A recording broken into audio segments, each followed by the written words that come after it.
Hey there, macro folks. This is Mr. Hooker, and this is the final video of fiscal policy. So let's get rolling. So the budget balance, or basically balanced budget.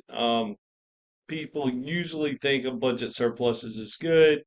Um, so there's three options you have. You can either run a budget deficit, a budget surplus, or a balanced budget. There are some people out there, and this has happened. Um, and this is kind of a recent phenomenon, I guess, with the budget.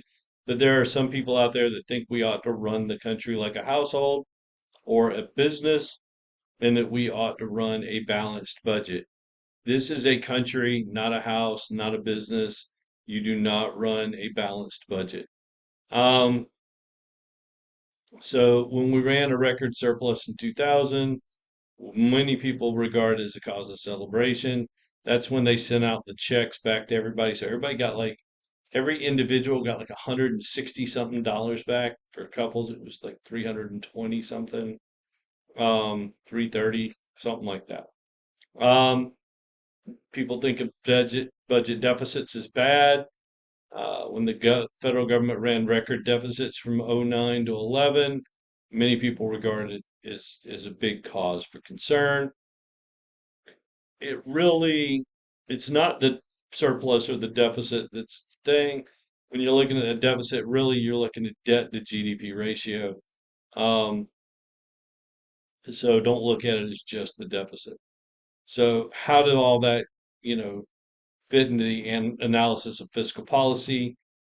Uh, so look at the CBO website for current debt and deficit figures.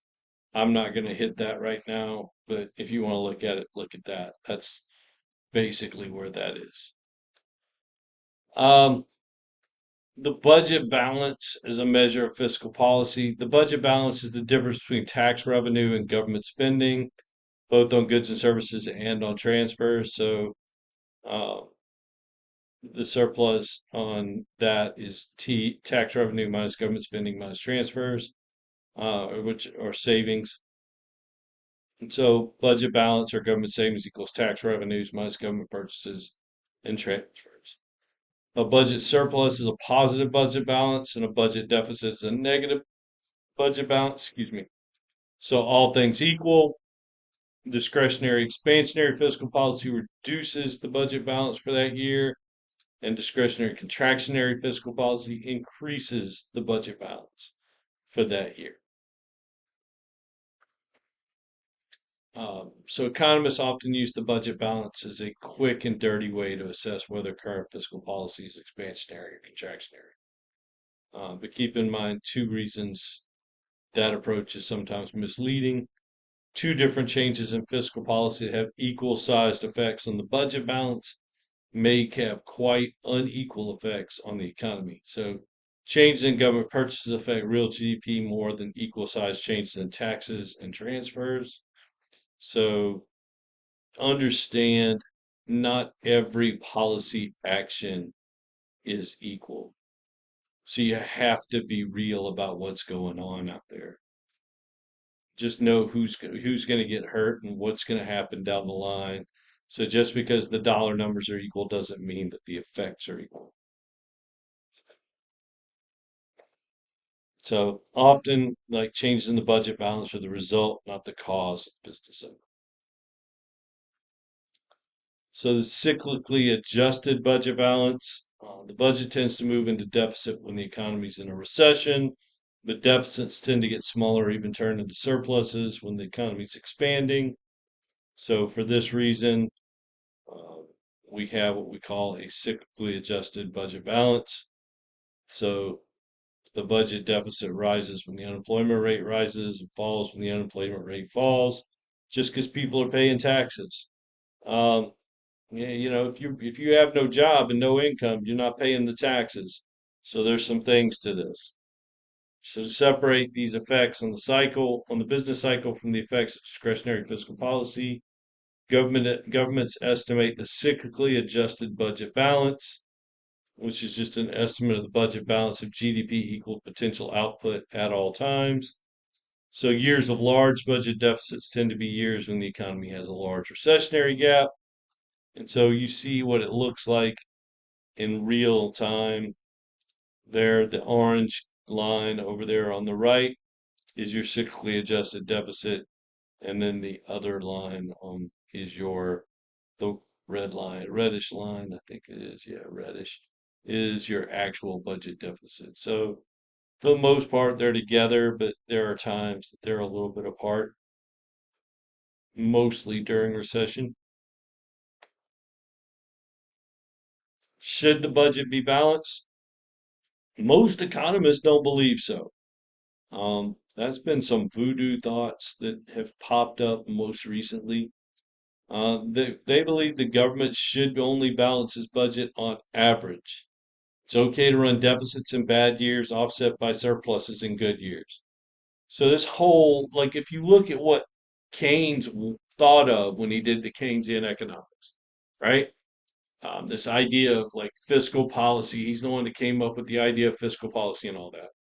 So in the idea of that, you're going to run these surpluses for times, and what you should do is put that money aside and use that money to pay for to help pay for the deficits when you run the deficits, because you're going to have to spend money when the economy goes down. So you're going to make money when you have good times and don't do anything with that money, but save it a little bit. And then when you have bad times, you're going to use that money to help pay for the deficits the government's going to run into. And then, bam, that'll get you out. You'll have more good times. The problem is, most of the politicians we have are not that strong. So we have this thing where people are more than happy to give away money in bad times, but when it comes to good times, they don't want to keep the money. They want to like give away, they want to like trim things and say, well, we don't really need to tax so much because we're having surpluses and all. So they don't really like to keep taxing people, not thinking about the fact that, eventually the business cycle will strike again. So it's kind of crazy the way they think. They think like this will never happen again. It won't ever happen. It happens. I promise it will happen again.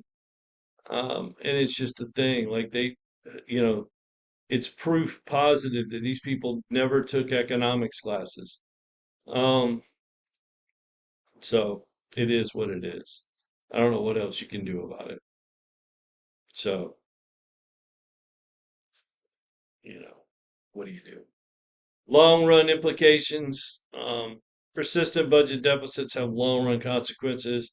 They increase the public debt. So remember, the debt is the sum of all deficits and surpluses over the years. Um, so in '08, the government of Greece could borrow at interest rates barely higher than those of Germany. Um, so, and Germany's like one of the safest borrowers in the world. Like Germany as a country is so safe. They're like, you know, it's one of those deals. They are like one of the safest countries out there. Things changed in '09. I think Germany's actually higher rated than we are at this point. Um, in '09, like Germany, I mean, in '09, Greece just fell off a cliff on that one. If I go back to that, yeah, you can see Greece fell off a cliff. Greece is the one on the top. They fell off a cliff in '09, but their interest rate soared to almost 30%. Imagine as a country having to pay almost 30% interest. Nuts. Deficit is the difference between the amount of money a government spends, the amount it receives in taxes over a given period. Uh, Debt's the sum of money a government owes at a particular time, so that's the sum of all of it. Deficits and debt are linked because government debt grows when governments run deficits, but they aren't the same thing, and they tell different stories. So debt is just a sum of all deficits and surpluses. It's a running total of all your debts and surpluses, deficits and surpluses.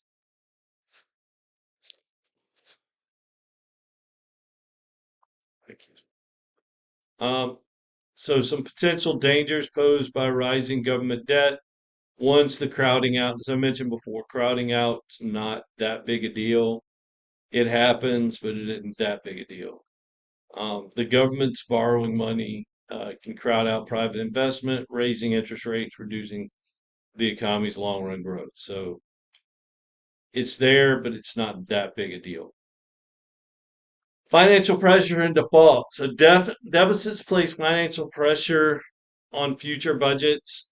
Um, so, like, I'm making this right here on the 7th, um, on it's October 7th, 2025.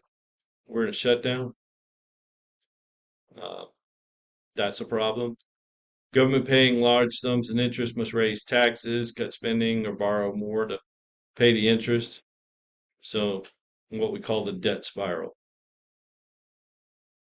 So, that's a thing that becomes a real thing. And, you know, if they have trouble borrowing, can they just print money to pay its bills? If you want hyperinflation, sure, go for it. But that's a bad thing. You just become Zimbabwe part two. Um, that's, that is not what you really want to do. And we'll talk about that later, but that's a terrible thing to do. In practice, to assess the government's ability to pay its debt, we use the debt to GDP ratio. I mentioned that last video, but that's what you look at. With a country this size, we could probably go as high as 150 and be okay. We're really close to 150 right now. We might could get up to 160, 170, but yeah, you don't want to get much more than that. Like smaller countries, 120, 125, that's about as much as you want to be. All right. Um, so that's about where it is. So as long as your GDP is growing, you're good on that. Implicit liabilities.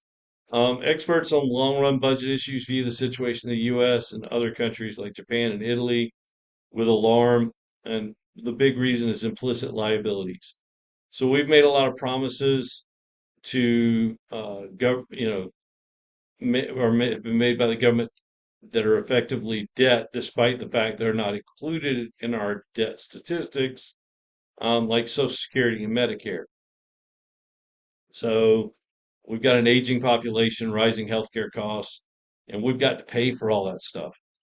And the fact that our Social Security and Medicare are basically general funds, they got stolen from, I mean, I call it stealing, it's not really, but Congress took money out of those funds for years because it was just a general fund that they could scoop out of.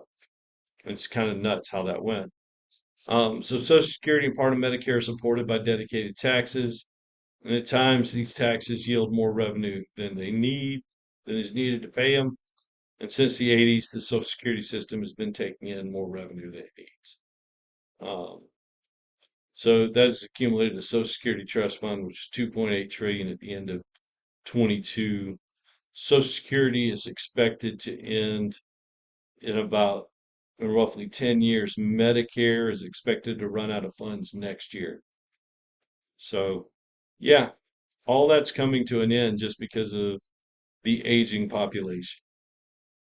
That is the end of chapter 13. We will see you in module 4. Y'all have a great day.